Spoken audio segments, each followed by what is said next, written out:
Very very good morning student. आप लोगों का बहुत बहुत स्वागत है ट्रिपल ए ब्राइट एकेडमी के ऑनलाइन प्लेटफॉर्म पर। और जैसा कि आप सभी जानते ही हैं कि हम लोग प्रीवियस ईयर क्वेश्चंस को कवर अप कर रहे हैं, तो सेम हमारे अभी कुछ रिसेंटली 2025 में कुछ पेपर्स हुए हैं। 2 पेपर्स लेकर आई हूँ मैं आज आपके सामने। पहला पेपर जो है वो है PSSB लैब अटेंडेंट का, ये भी 2025 का है, और एक 2 फरवरी को रिसर्च असिस्टेंट का पेपर हुआ है जो वो भी 2 फरवरी 2025 का है। तो वो दोनों के दोनों पेपर के ICT के क्वेश्चंस हम लोग आज डिस्कस करेंगे, और फिर आप लोग खुद ही लेवल चेक कर लीजिएगा कि किस तरीके के क्वेश्चंस पूछे गए हैं, ठीक है। और डेफिनेटली ये सारे के सारे क्वेश्चंस हमारे कवर अप हो रहे हैं जो ऑनलाइन बैचेस में रिकॉर्डेड लेक्चर्स हैं उनसे। चलिए बात करते हैं पहले क्वेश्चन की। ये लीजिए पहला क्वेश्चन आपका ऑपरेटिंग सिस्टम से है, और ये क्वेश्चन आपको मिल जाएगा देखने को ऑपरेटिंग सिस्टम के टॉपिक में, टाइप्स ऑफ ऑपरेटिंग सिस्टम के अंदर, ठीक है। तो पहला क्वेश्चन है capability of computer to perform more than one task at the same time. ये तो आप लैंग्वेज से भी इसका आंसर कंक्लूड कर सकते हैं कि आंसर क्या बनने वाला है, कि जब कोई भी कंप्यूटर एक टाइम पर एक से ज़्यादा काम करता है तो उसे क्या कहा जाता है। तो सिंपल, अगर हम लोग भी एक टाइम पर एक से ज़्यादा काम कर रहे हैं तो नॉर्मल लैंग्वेज में हम लोग कह देते हैं ना भाई मल्टीटास्किंग है ये। तो सेम वही इसका आंसर है, दैट इज़ मल्टीटास्किंग। लेकिन उसके साथ साथ ये 2 नाम और दे रखे हैं। तो ये these 2 are types of operating system, जिनको और डिस्कस कर लेते हैं साथ में। जिसमें पहला है batch processing. Batch operating system आता है टाइप, और इस ऑपरेटिंग सिस्टम को हम पेरोल के लिए इस्तेमाल करते थे, पेरोल सिस्टम के लिए।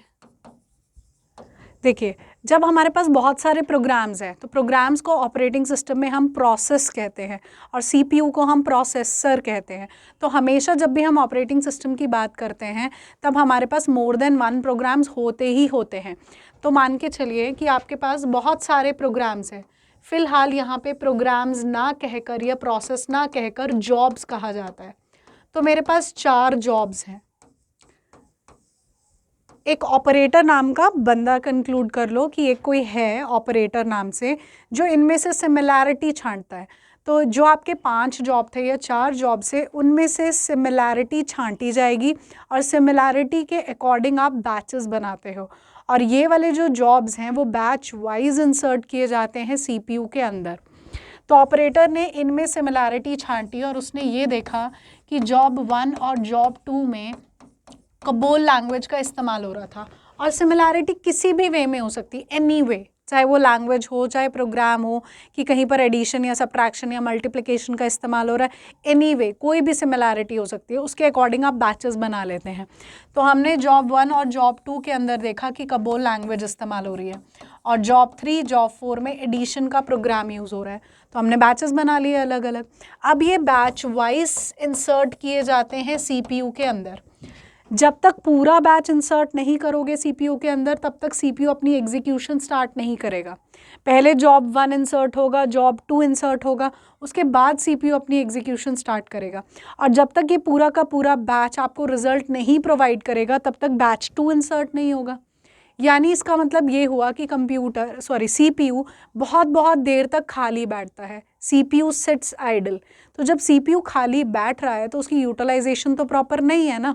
तो यानी बैच ऑपरेटिंग सिस्टम हम लोग हमारे पास जब कंप्यूटर का 2nd जनरेशन था तब इस्तेमाल करते थे, और यहाँ पर पेरोल सिस्टम यानी सैलरी डिस्ट्रीब्यूशन के लिए हम लोग इस्तेमाल करते थे, और बैचेस बनाए जाते थे जिसके अंदर CPU का यूटिलाइजेशन प्रॉपर नहीं था, क्योंकि CPU बहुत बहुत देर के लिए खाली बैठता था।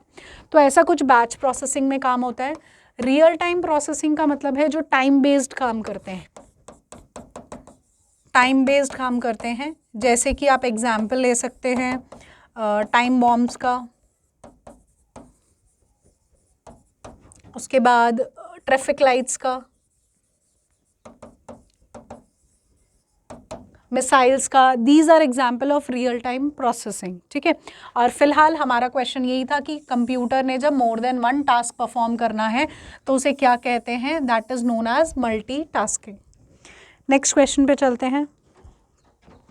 Next question, what does optical cable use to transmit data.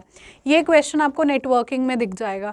Transmission media या ट्रांसमिशन मीडियम वहाँ एक्सप्लेन किया गया है, वायर्ड और वायरलेस, गाइडेड एंड अनगाइडेड, उसके अंदर ये फाइबर ऑप्टिक का आपको क्वेश्चन मिल जाएगा। ठीक है, तो फाइबर ऑप्टिक जो है वो केबल है जो हम लोग आजकल इस्तेमाल करते हैं, जियो फाइबर्स, एयरटेल फाइबर्स ना। तो यहाँ पर काम कैसे होता है, जब हम लोग इस्तेमाल करने लगे हैं ऑप्टिकल फाइबर, उसकी वजह से क्या हुआ है, इंटरनेट की स्पीड हमें बहुत ज़्यादा फास्ट मिलने लगी है। रीज़न बीइंग, इसमें एक ग्लास का मटेरियल होता है और हम लोग डाटा को कन्वर्ट कर देते हैं in the form of light. यहाँ पे data is converted into light.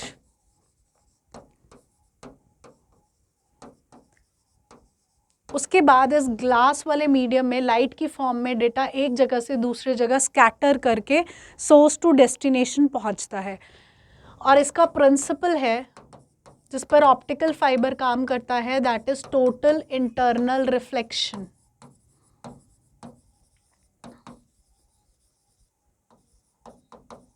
Okay, तो यहाँ क्वेश्चन फिलहाल पूछा गया है कि fibre optical cable use to transmit data, तो कौन क्या इस्तेमाल करता है, क्या वो वाइब्रेशन इस्तेमाल करता है, तो नहीं। क्या वो साउंड इस्तेमाल करता है, तो नहीं, वो लाइट का इस्तेमाल करता है। ठीक है, और हमें ये पता है कि लाइट की स्पीड सबसे मैक्सिमम होती है, इसीलिए यहाँ पर हमें इंटरनेट की स्पीड मैक्सिमम मिलती है। ये क्वेश्चन भी इम्पॉर्टेंट है जो डिफरेंट एग्जाम्स में बन जाता है कि what is the principle of optical fibre cables. तो ऑप्टिकल फाइबर का principle is total internal reflection, जिसमें data is converted into light. चलिए next question, easy question, MS Word से क्वेश्चन है। ठीक है, ये वाला क्वेश्चन भी आपको मिल जाएगा एमएस वर्ड में। एमएस वर्ड का टॉपिक है जिसमें 1.5 घंटा या 2 क्लासेस होंगी डेफिनेटली इसकी, तो ये वाला क्वेश्चन भी आपको इजीली वहाँ पर मिल जाएगा। चलिए, तो क्वेश्चन है which of the following shortcut key is used to check spelling. Spelling check का शॉर्टकट की क्या है, that is F7। Very easy question. ठीक है, लेकिन इसके साथ और क्या क्वेश्चन बनते हैं कि ये जो स्पेलिंग एंड ग्रामर चेक है ये कौन से टैब में आता है, तो एमएस वर्ड के ये रिव्यू नाम के टैब में आता है और प्रूफिंग ग्रुप के अंदर आता है स्पेलिंग एंड ग्रामर चेक। ठीक है, स्पेलिंग एंड ग्रामर चेक, जिसका शॉर्टकट की तो पूछ लिया गया है, दैट इज F7। और अगर रेड अंडरलाइन आता है दैट मीन्स स्पेलिंग एरर है, ग्रीन अंडरलाइन आता है तो मतलब ग्रामेटिकल एरर है। ये कुछ और क्वेश्चंस यहाँ से बन जाते हैं। Next question, where can we place a legend in a chart of MS excel. देखिए, चार्ट को अगर आपने इंसर्ट करना है तो इंसर्ट नाम का टैब है, उसके अंदर चार्ट का ऑप्शन आता है। ठीक है, और इंसर्ट अ चार्ट, अगर आपको इंसर्ट करना है चार्ट, ये PSSB क्लर्क का क्वेश्चन था, तो उसकी शॉर्टकट की होती है F11। ठीक है, ये कुछ क्वेश्चंस बनते हैं जिसमें टाइप्स ऑफ चार्ट भी मैंने डिस्कस किया हुआ है, जिसमें bar chart, column chart, pie chart, donut chart, इस तरीके के बहुत सारे चार्ट्स हैं। ओके, फिलहाल यहाँ लेजेंड को लेकर पूछा गया है, तो लेजेंड कहाँ आता है, देखो लेजेंड का ऑप्शन आ रहा है, तो उसमें आपको लेजेंड कौन सी पोजीशन पर प्लेस करना है तो कर सकते हैं। तो फिलहाल यहाँ पे बॉटम में प्लेस किया गया है, तो ये देखो ये बॉटम में लिखा गया है कि ऑरेंजेस आप ब्लू कलर से शो कर रहे हैं, एप्पल्स ऑरेंज कलर से और लेमन ग्रे कलर से। ठीक है, इसे लेजेंड कहा जाता है, जो हमने बॉटम में प्लेस किया है। वैसे आप कहीं पर भी प्लेस कर सकते हैं, जिसके ये ऑप्शंस हैं कि लेजेंड की पोजीशन कहाँ हो सकती है, वो कहीं पर भी हो सकती है, एनीवेयर इन चार्ट। ठीक है, यही आपका क्वेश्चन था, where we can place a legend in a chart. ज़रूरी नहीं है कि वो लेफ्ट ऑफ द चार्ट पर हो या बॉटम ऑफ द चार्ट पर हो या राइट ऑफ द चार्ट पर हो, ये कहीं पर भी हो सकता है, एनीवेयर इन चार्ट। ठीक है, तो ये चीज़ आप कहीं भी मेंशन कर सकते हो, तो चाहे टॉप पे कर लो, चाहे लेफ्ट पे, चाहे राइट पर। नेक्स्ट क्वेश्चन, ये पावर पॉइंट से क्वेश्चन है। क्वेश्चन है which of the following is not a method of inserting image in MS power point slide. Power point में अगर आपको इमेज इंसर्ट करनी है तो इनमें से कौन सा ऑप्शन इस्तेमाल नहीं करते हो, तो डायरेक्ट कॉपी एंड पेस्ट हम कर लेते हैं इमेज, कोई प्रॉब्लम नहीं है। इम्पोर्ट भी कर लेते हैं, कहीं से उठाकर ले आते हैं। ठीक है, इम्पोर्ट भी कर लेते हैं। इवन अगर ड्राइंग का ऑप्शन है हमारे पास पावर पॉइंट में तो वहाँ से हम ड्रॉ भी कर लेते हैं, कोई प्रॉब्लम नहीं है। सिर्फ एक क्लिप आर्ट नहीं है। ये देखो दोनों मैंने यहाँ डिस्कस किए हैं। ये वाला MS ऑफिस पुराने वाला है और पावर पॉइंट ये पुराने वाला है, और ये नया 2021 है। तो जो पुराने वाला है उसके अंदर क्लिप आर्ट का ऑप्शन है हमारे पास, ठीक है, इंसर्ट नाम के टैब में आता है। लेकिन जो नया वाला MS पावर पॉइंट है यानी 2021 में, उसमें इंसर्ट नाम के टैब के अंदर क्लिप आर्ट का ऑप्शन ही नहीं है। तो पुराने वालों में डेफिनेटली था, नए वालों में नहीं है, तो आप क्लिप आर्ट से इंसर्ट नहीं कर सकते हैं। चलिए नेक्स्ट क्वेश्चन पर बात करते हैं। ओके, तो ये आपका लैब अटेंडेंट का पेपर था। नेक्स्ट पेपर है PSSB रिसर्च असिस्टेंट का, जो 2 फरवरी 2025 को हुआ है। तो इसके भी कुछ क्वेश्चंस डिस्कस कर लेते हैं। ये लीजिए पहला क्वेश्चन जो जनरेशंस ऑफ कंप्यूटर में है, और ये टॉपिक आपको फंडामेंटल ऑफ कंप्यूटर्स में मिलेगा। विच of the following was used in first generation of computer. तो पहली जनरेशन में हम लोगों ने वैक्यूम ट्यूब्स का इस्तेमाल किया। फर्स्ट जनरेशन में चीफ कंपोनेंट या इंटरनल कंपोनेंट इस्तेमाल हुआ था, that was vacuum tubes. Second generation में हमने इस्तेमाल किया था ट्रांजिस्टर। थर्ड जनरेशन में IC is integrated circuit. Fourth generation में VLSI very large scale integration, और फिफ्थ जनरेशन में ULSI that is ultra large scale integration, ठीक है। तो ये चीफ कंपोनेंट या इंटरनल कंपोनेंट है डिफरेंट जनरेशन्स के। तो फिलहाल फर्स्ट जनरेशन का पूछा गया था, जिसका आंसर इज वैक्यूम ट्यूब। और रजिस्टर्स क्या होते हैं, तो रजिस्टर स्मॉलेस्ट और फास्टेस्ट मेमोरी होती है, that is component of CPU ना। चिप्स हो गया, RISC हो गया। RISC क्या है, ये प्रोसेसर का एक टाइप है। 3 टाइप के प्रोसेसर होते हैं, RISC, CISC और EPIC, ठीक है। चलिए नेक्स्ट क्वेश्चन पे बढ़ते हैं। Next question, unsolicited commercial emails commonly known as, this is spam. ये आपको मालवेयर या साइबर सिक्योरिटी वाले टॉपिक में मिलेगा। मैंने स्पैम के लिए ये सेम लाइन बोली हुई है कि अगर स्पैम का क्वेश्चन आ रहा है तो 2 टाइप से वो क्वेश्चन पूछा जाता है। एक तो यही मेंशन है अनसॉलिसिटेड मेल्स को क्या कहते हैं, दूसरा टाइप ये है कि बल्क या अनवांटेड ईमेल्स को क्या कहते हैं, that is known as spam.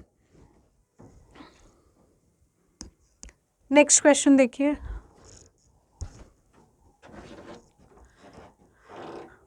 Which term is used to denote the printed text or image at the background of the main text? Main text के बैकग्राउंड में आप वाटरमार्क का इस्तेमाल करते हैं, और वाटरमार्क कहाँ आता है, पेज लेआउट नाम के टैब के अंदर वाटरमार्क आता है। और वाटरमार्क कैसा होता है, तो डिम्ड कंटेंट होता है।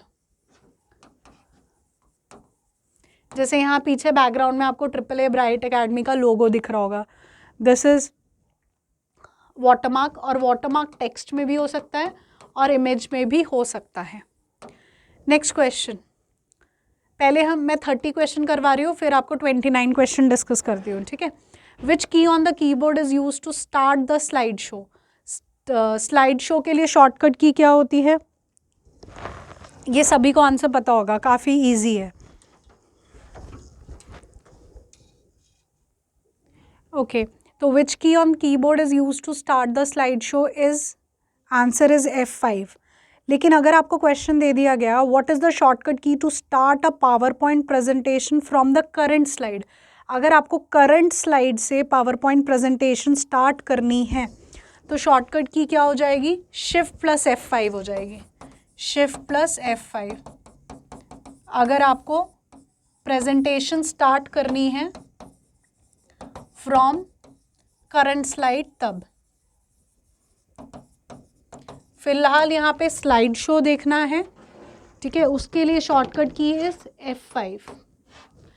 चलिए 29 क्वेश्चन पर बात करते हैं। Which of the following is an invalid method of cell referencing in MS Excel। थोड़ा ध्यान से समझना इसे, वैसे तो इसका आंसर रेफर्ड है, रेफर्ड नहीं है।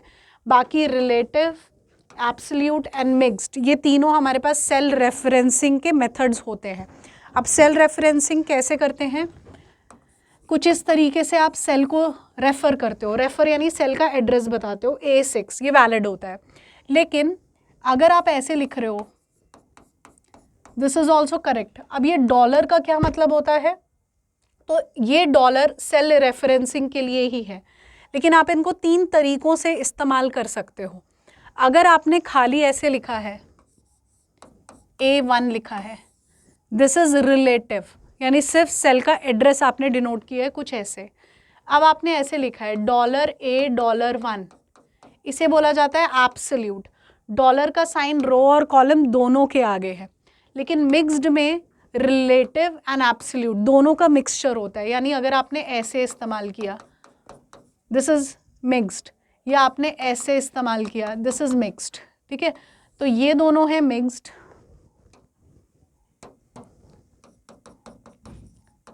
सेल को डिनोट करने का मेथड सिंपल लैंग्वेज में ये कह सकते हैं, ये है एब्सोल्यूट एंड ये है रिलेटिव। सेल को डिनोट करना, सेल रेफरेंस मतलब सेल का एड्रेस बताना, तो तीनों मेथड्स आर करेक्ट, और ये रिलेटिव, एब्सोल्यूट और मिक्स्ड है। अब ये डॉलर का साइन आपको रिप्रेजेंट क्या कर रहा है, जैसे अगर आप सेल A1 में हो, इस टाइम A1 सेल में कोई वैल्यू है, अगर यहाँ पर ये वाला साइन आता है, प्लस वाला साइन आता है, और आप ड्रैग कर देते हो तो अगले अगले सेल में चले जाते हो, now cell will be A2, next A3, next A4। अगर यहाँ से यहाँ मूव करते हो तो सेल का एड्रेस B1 C1 इस तरीके से होगा, ठीक है। लेकिन अगर आप डॉलर का साइन इस्तेमाल करते हो रो के आगे या कॉलम के आगे तो वो मूव नहीं करता है। अगर यहाँ पे रो और कॉलम दोनों के आगे हमने डॉलर का साइन इस्तेमाल कर लिया है तो हमेशा उस सेल का एड्रेस A1 ही रहेगा, वो ड्रैग करने पर नेक्स्ट सेल का एड्रेस नहीं लेगा, ठीक है। तो आपने A और 1 दोनों को स्टेबल कर दिया है, स्टिक कर दिया है, वो मूव नहीं करने वाला। और इसके अंदर आपने क्या किया है, सिर्फ A को स्टेबल किया है, स्टिक किया है, ठीक है। लेकिन ये मूव कर सकता है, 1 2 3 4 मूव कर सकता है। यहाँ पर आपने क्या किया है, 1 को स्टेबल किया है क्योंकि उसके आगे डॉलर का साइन इस्तेमाल हुआ है। ABC तो मूव कर सकता है आगे, ठीक है। तो इस क्वेश्चन का आंसर था रेफर्ड। रेफर्ड का टाइप नहीं है हमारे पास सेल एड्रेसिंग के लिए, सेल को रेफर करने के लिए, सेल का रेफरेंस देने के लिए, लेकिन रिलेटिव, एब्सोल्यूट और मिक्स्ड है। रिलेटिव मतलब सेल का एड्रेस कुछ ऐसे डिनोट करना, A6। एब्सोल्यूट मतलब रो के आगे भी और कॉलम के आगे भी डॉलर का साइन, और mixed is mixture of relative and absolute. तो या तो ऐसे डिनोट कर सकते हैं, A के आगे आपने इस्तेमाल किया, या इस तरीके से, या रो को स्टेबल कर दो, स्टिक कर दो, या आप कॉलम को स्टेबल कर दो या स्टिक कर दो, ठीक है। इस तरीके से हम इस्तेमाल कर सकते हैं। तो ये चीज़ें भी मैंने डिस्कस की हुई हैं एक्सेल में, ठीक है। तो ये आपके 2 पेपर्स थे, और हमारे जितना भी ऑनलाइन बैच में डिस्कस किया हुआ है वहीं से सारे क्वेश्चंस कवर अप हो रहे हैं, ठीक है। आई होप आप लोग को क्वेश्चंस बहुत अच्छे से समझ में आए होंगे। तो आज के लिए बहुत बहुत धन्यवाद।